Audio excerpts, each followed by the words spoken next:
বন্ধুরে আমার একটু মনটা দিয়ে শুনবেন, 7টা পৃথিবী যদি তার গলার মধ্যে ঝুলিয়ে দেওয়া হয়, ওই মানুষটার কি অবস্থা হবে রে বন্ধু? একটুখানি ধৈর্য ধরে শোনো। অথচ ইসলাম কি সাপোর্ট দিচ্ছে? তোমাকে 1 বিঘা জোর করে দখল করতে বলেনি। বর্তমানে ক্যারেক্টারলেস পিপল যারা, তারা এগুলো করছে। এই জন্য আমি সব সময় বলি, the rich are not always happy. ধনীরা সব সময় সুখী নয়। The poor are born to suffer. গরিবরা জন্মগ্রহণ করেছে দুঃখ ভোগের জন্য। যদিও পৃথিবীতে তারা নির্যাতিত, নিষ্পেষিত, নিপীড়িত, তারপরেও আমার নবী বলে দিয়েছেন, সর্বপ্রথম আমি যখন জান্নাতের দিকে কদমটা বাড়িয়ে দিব, আমার সাথে বিশাল বড় একটা জান্নাতে আমার সঙ্গে একটা দল যাবে। এই দলটা হলো পৃথিবীর গরিব মানুষের দল। পৃথিবীর সব ছেড়ে দিয়েছে, আমি নবীর প্রেম তারা ছাড়েনি। সুবহানাল্লাহ, একটা মজা হয় না? সুবহানাল্লাহ মানি জান্নাতি ফল। আপনি সুবহানাল্লাহ বলছেন মানে আপনি জান্নাতি ফল খাচ্ছেন, এটা আমার রাসূল বলেছেন। রাসূলের কথা কি সত্য না? সত্য। হযরত মুহাম্মদ সাল্লাল্লাহু আলাইহি ওয়াসাল্লাম was born in Arab country. His father's name was Abdullah. His mother's name was Amina. His father said died before he was born. He lost his mother in his childhood. He was very truthful. আমার নবী ছিলেন শ্রেষ্ঠ সত্যবাদী। জোরে জোরে বলেন আল্লাহু আকবার। আর জোরে বলেন আল্লাহু আকবার। আমি আপনাদের কি বলিষ্ঠ কণ্ঠে আপনাদের কাছ থেকে শুনতে চাই, এত বড় একটা জান্নাতের বাগান ছেড়ে যারা ঘরে চলে গেছে, তারা কি সুন্নি জামাত? কখনো সুন্নি জামাত হতে পারে? আরে কথা কি বলতে আপনাদের ভয় লাগে? সুন্নি জামাতের চরিত্র কোনটা? সুন্নি জামাতের চরিত্র কোনটা? সুন্নাত বলেন, ওয়াজিব বলেন, ফরজ বলেন, নফল বলেন, মুস্তাহাব বলেন, যেই কোনো কাজ, মসজিদ বলেন, মাদ্রাসা বলেন, মাহফিল বলেন, যেই কোনো পরিস্থিতিকে ধৈর্যের সাথে মোকাবেলা করে তারা বাড়িতে পৌঁছার নামই হলো সুন্নিয়ত। সুন্নিয়ত মানে শুটিং নয়। সুন্নিয়ত মানে মুখে সুন্নিয়তের কথা বলবো, অন্তরে সুন্নিয়তকে বিসর্জন দিবে, এটার নাম সুন্নিয়ত নয়। এই সুন্নিদের জন্য জান্নাত বরাদ্দ রেখেনি। সুন্নিয়ত ওই সুন্নিদের জন্য আল্লাহ রাব্বুল আলামিন জান্নাত বরাদ্দ করে রেখেছেন যারা নবীকে, নবীর আহলে বাইতকে, নবীর সাহাবায়ে কেরামদেরকে, পূর্বসূরি আইম্মায়ে কেরামদেরকে ফলো করতে করতে আজ পর্যন্ত হক্কানি আলেম ওলিদের সাথে প্রেম করেছে। কারণ আল্লাহ বলেছেন, join with my dear people, come to my paradise. Allah বলেছেন, আমার প্রিয় লোকেদের সাথে যুক্ত হও আর আমার জান্নাতে চলে আসো। আল্লাহ জান্নাতে গিয়ে কি করবো? আল্লাহ বলেছেন, ইনদা রাব্বিহিম ইউরযাকুন। আল্লাহ বলেছেন, জান্নাতে আসলে তোমরা জান্নাতে খাবার খাবে। দে রিসিভ ফুড ফ্রম আল্লাহ। জোরে জোরে কোন আল্লাহু আকবার। এত সহজ। সুন্নি জামাত করেন আপনারা না? এটার নাম সুন্নি জামাত। রাত্র 10টা বাজে এত বড় মাহফিল দিয়ে ঘরে গিয়ে ঘুমান। এত সহজ আল্লাহ পাওয়া, এত সস্তা। আর মিয়া কোন কোন পরিবারের এখনো ভাত খাওয়ার টাইমও হয় নাই।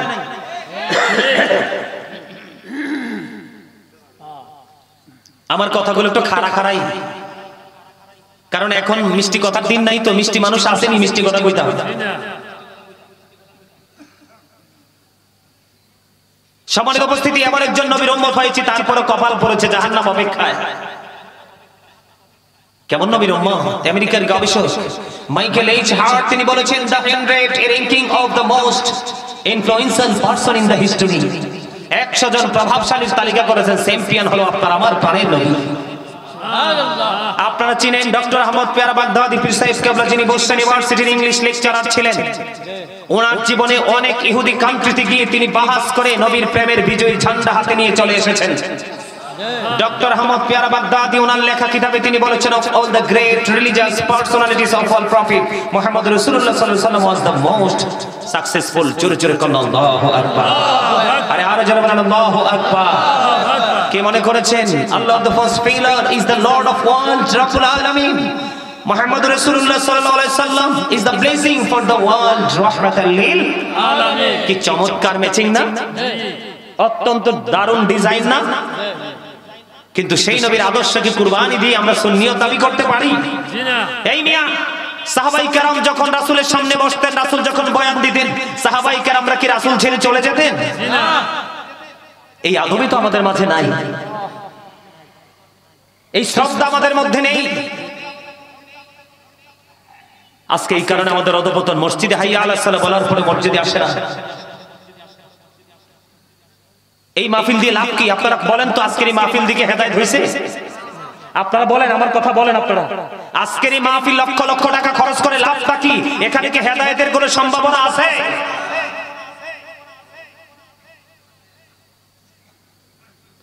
এগুলো কি জানেন? এগুলো হলো সুন্নিয়তের আকাশে কালো মেঘ। এইভাবে সুন্নিয়তকে বেশি দিন টিকিয়ে রাখা সম্ভব না।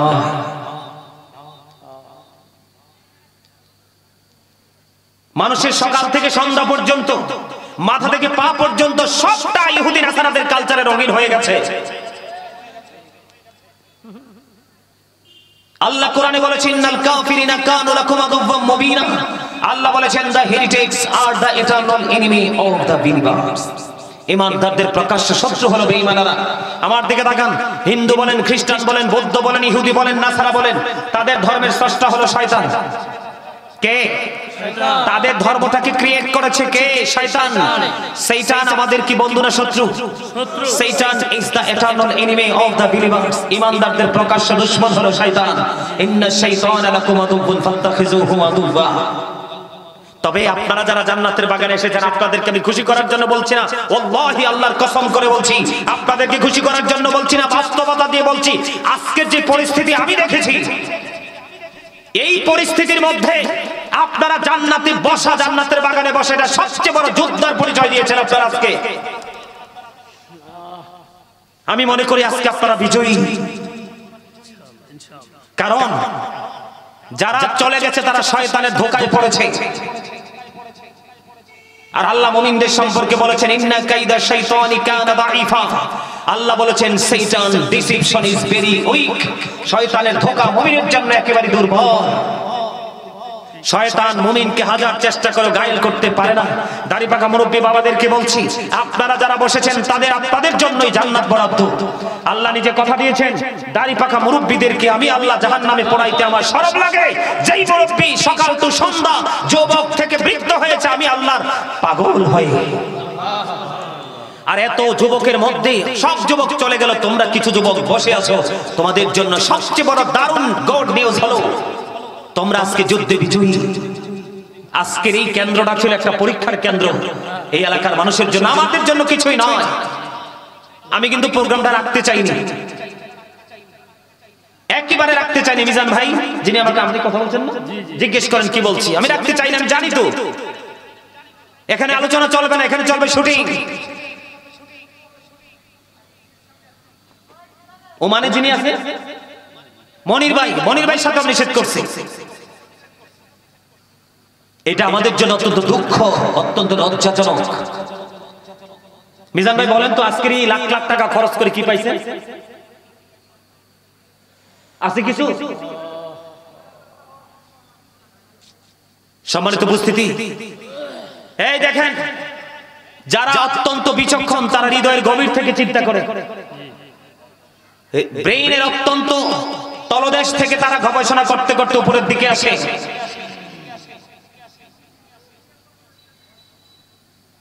বন্ধুরে আমার, হৃদয়ের জানালা খুলে শুনুন, মনে রাখবেন আমার ওয়াজগুলো একটা একটা করে ছোট্ট ছোট্ট করে হাদিসগুলো বলছি। একজন 1 বিঘা জায়গা দখল করলো, 7টা পৃথিবী তার গলায় বন্ধ ঝুলে গেল। আর সঙ্গে ধরেন 1 জন 2 জন 5 জন 6 জন 7 জন তাকে সাপোর্ট দিল। তাদেরকে কালোবাজারি বলা হয়, ঠিক কিনা বলে? বন্ধুরে আমার, ওই কালো কালো মানুষগুলো সম্পর্কে আমার নবী বলেছেন, যিনি ভোগ দখল করতেছে তার গলায় 7টা পৃথিবী অলরেডি ঝুলে গেল। এই জন্য আগেই বলেছি, আল্লাহ বলেছেন 7টা পৃথিবী বোঝা বহন করে বইতে হবে। লা ইয়ামুতু, people will not die, that মানুষ মরতে পারবে না। ফিহা ওয়ালা ইয়াহইয়া, আল্লাহ বলেছেন people will not be able to live, that মানুষ বাঁচতেও পারবে না। আল্লাহ বলেছেন ওয়াহুমান হাবিয়াবিন, people will not be able to escape, that সেদিন মানুষ পালাতেও পারবে না। আপনারা শুধু মনে রাখবেন, বলে হুজুর আপনি না ওই পাপী মানুষগুলো জালেমদের খাবার কি বরাদ্দ আছে বলবেন, এটা একটু মনে করবেন। আমি কিন্তু আজের এখনো পর্যন্ত মাঝামাঝিও যাইতে পারিনি, আমি আস্তে আস্তে আপনাদেরকে নিয়ে যাব। বিশেষ করে বলতে চেয়েছিলাম, যুবক তোমরা যারা এত হাজার হাজার যুবকের মধ্যে তোমরা বসে আছো, আল্লাহ রাব্বুল আলামিন আল্লাহর হাবিবকে বলে দিয়েছেন, হাবিব আপনি জানিয়ে দেন যেই যুবকগুলো যৌবন কালটাকে রং তামাশায় মাতায়নি, আমি আল্লাহর জিকির করেছি, আমি আল্লাহকে ভয় করেছে, সদা সর্বদা আমার স্মরণে ব্যস্ত ছিল, হাবিব আপনি জানিয়ে দেন কাল কিয়ামতের দিন আমার আরশের ছায়া ছাড়া আর কোনো কিছুই থাকবে না। কারণ আল্লাহ সূরা ইনফিতরের মধ্যে একবারে বন্ধ ইনশিওর করে দিয়েছেন। আল্লাহ বলেছেন, ইদাস সামাউ ফাতারাত ওয়া ইদাল কাওয়াকিবু ইনতাসারাত ওয়া ইদাল বিহারু ফুজ্জিরাত ওয়া ইদাল কুবুরু বু'সিরাত আলিমাত নাফসুম মা قدمت وأخرت। জোরে জোরে বলুন আল্লাহু আকবার। কিয়ামতের দিন কি হবে জানেন? মূল ভাষাটা আমি বলছি, আকাশটা ভেঙে চুরমার হয়ে যাবে, তারকাগুলো ঝরে ঝরে পড়বে, সমুদ্র উদ্বেলিত হয়ে যাবে রে, কবরটা তখনই বন্ধু ওপেন করে দেওয়া হবে। বন্ধু তোমার জীবনে কি করেছো আর কি করোনি সব তোমার চোখের সামনে থাকবে রে বন্ধু। পালাতেও পারবা না, মরতেও পারবা না, বাঁচতেও পারবা না। সেই ভয়ঙ্কর লগ্নে তোমার যুবক যারা, তোমাদের জন্য স্পেশাল নিয়ামত হলো যুবক। আল্লাহ রাব্বুল আলামিন বলে দিয়েছেন, তাদেরকে আমি সেই কঠিন বিপদের দিনে আমি আল্লাহর আরশের নিচে তাদেরকে জায়গা দিব। সুবহানাল্লাহ। কি দিবে? এটা কি সহজ বিষয়? এই দিক দিয়ে নবীজি কি বলেছেন হাদিস শরীফে? ওই সমস্ত যুবকদের জন্য আমার নবী বলেছেন, আল হাসান ওয়াল হুসাইন সাইয়্যিদা শাবাবি আহলিল জান্নাহ। আমার নবী বলেছেন, Imam Hasan and Hussain are the leader of younger people in Jannah. যুবকের দল, এই বড় ধর্মপুরের যুবকগুলোকে বলছি, এবং গোটা পৃথিবীর যে যে দেশ থেকে নবীর প্রেমিকেরা আজকে লাইভের মাধ্যমে আলোচনা শুনছো, সমস্ত যুবকগুলোকে আমি মেসেজটা দিতে চাই। আমার নবী বলে দিয়েছেন, ওই যুবকগুলোর রিসিপশনে দাঁড়িয়ে থাকবে ইমাম হাসান হুসাইন, দুই ভাই জান্নাতি লিডার হবে। জোরে জোরে কন্যা সুবহানাল্লাহ, আর জোরে সুবহানাল্লাহ। বন্ধুরে আমার, এবার আমি আপনাদেরকে নিয়ে চলে যাব অন্য জায়গায়। চুর করে দখল না করে যদি আপনাদেরকে সিস্টেম শিখিয়ে দেওয়া হয়েছে, যেমন ধরেন একজন অনেক বড় লোক আর একজন একেবারে গরিব দুস্থ, ধরেন আমি বোঝানোর জন্য বলছি, জায়গাটা হলো 5 ঘন্টা। কয় ঘন্টা? এর মধ্যে আধা ঘন্টা জায়গা ধরেন গরিবের কার, আর 4.5 ঘন্টা জায়গা হলো শিল্পপতি বড় লোকের। কি চমৎকার ইসলাম ধর্ম রে! ইন্না দীনা ইনদাল্লাহিল ইসলাম। Islam is not only a religion but also complete code of life. পরিপূর্ণ পূর্ণাঙ্গ জীবন ব্যবস্থা ইসলামের মধ্যে রয়েছে, তার কারণ ইসলামটাই হলো আল্লাহর মনোনীত ধর্ম। আর জোরে বলেন না সুবহানাল্লাহ। আমি কিছুক্ষণের মধ্যে শেষ করে দিব, আপনারা বিরক্ত হবেন না। বন্ধুরে আমার, আমাদেরকে শিখিয়ে দেওয়া হয়েছে, তুমি তো অনেক ধনী, তুমি যখন 10 তলা 20 তলা বাড়ি বানাবা, তোমার পাশেই কিন্তু একজন মিসকিন দুস্থ মানুষ বসবাস করে, তার জায়গার এরিয়া মাত্র আধা ঘন্টা। কয় শতক? শতক বুঝেন না? কয় শতক? 1 ঘন্টা। 8 শতক 1 ঘন্টা এদিকে। এদিকে আমাদের এদিকে 2 শতক। শহর সিস্টেমে যে। আচ্ছা, আপনাদের এদিকে 4 শতক। আমাদের এদিকে আবার আছে 6 শতকে। তার মানে আমি বলি আপনাদেরকে হাফ করেন, অর্ধেক করেন। 8 শতক 1 ঘন্টা, তাহলে 4 শতক। এই আধা ঘন্টা জায়গার মধ্যে যে গরিব বসবাস করে, তুমি তার সাথে গিয়ে একটু পরামর্শ করো। নবী গো, কেন গো তার সাথে পরামর্শ করব? আমার নবী বলেছেন, তুমি বাড়ি বানাবে 20 তলা, তোমার সুবিধাটা যেমন স্থায়ী হবে, যদি অসুবিধা হয় রে, ওই গরিবের অসুবিধাটাও তোমার বাড়ির জন্য স্থায়ী হয়ে যাবে। এই জন্য তুমি যখন বড় বাড়ি বানাবা, ওই গরিবের সাথে একটু প্ল্যান করে একটু পরামর্শ করো, এইভাবে বাড়িটা বানাবো, তোমার কোনো অসুবিধা হবে কিনা?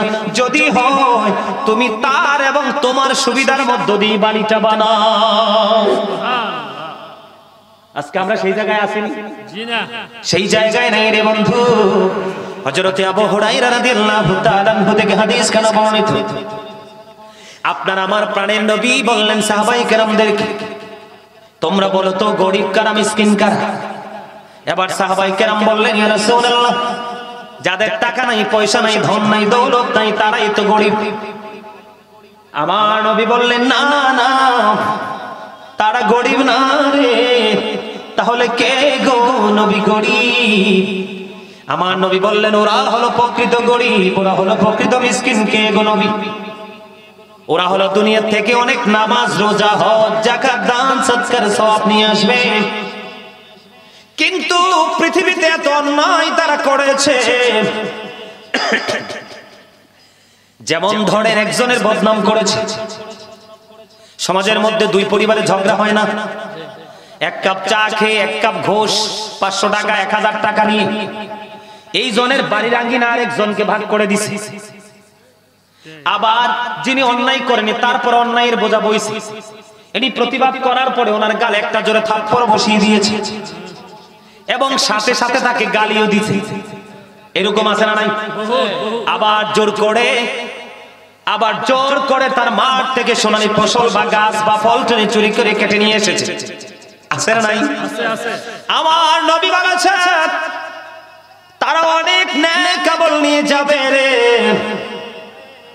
যাওয়ার পরে যাকে চট দিয়েছে তাকে নেক দিয়ে ঋণ পরিশোধ করতে হবে,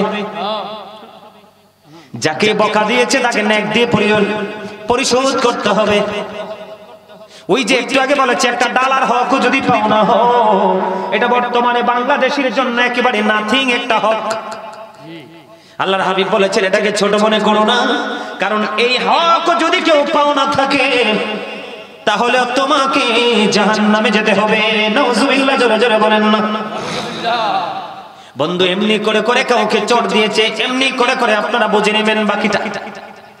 একটা একটা করে বন্ধু নেকগুলো সবগুলো দিয়ে দিল, তার আমল নামায় আর কিছু নাই, কিন্তু এখনো পাওনাদার বাকি রয়ে গেছে। হুজুর কি করব গো? আমার নবী বলে দিয়েছে উম্মত এখনো সময় আছে, তোমরা সাবধান হয়ে যাও। যার হক তুমি চুরি করে এনেছো তারটা ফেরত দিয়ে দাও, ডাকাতি করে এনেছো তারটা ফেরত দিয়ে দাও, বন্ধু জোর করে এনেছো তাকে দখল ছেড়ে দাও। কারণ হলো তোমার এখনো পাওনা বাকি আছে, কিন্তু নেক নাই। কি নাই?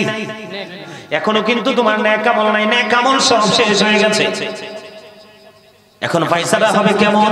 আমার নবী জানিয়ে দিয়েছেন ফয়সালা হবে এমন রে, তোমার কাছে নেক নাই তো কি হয়েছে, যাকে তুমি দিতে হবে তার কাছ থেকে ওই পরিমাণ পাপ নিয়ে আসো।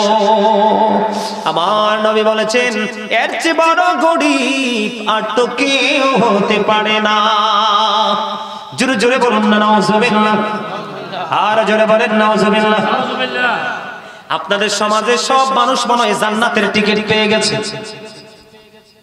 কি মিজান ভাই? জি না, আরে পাইছে, জি না, জান্নাতের টিকিটও পাইছে, আবার ঘরের দরজাটাও অনেক শক্ত। আজরাইল আসতে পারবে না। আজরাইল আসলে 20 লাখ টাকার চেক দিয়ে দিবি।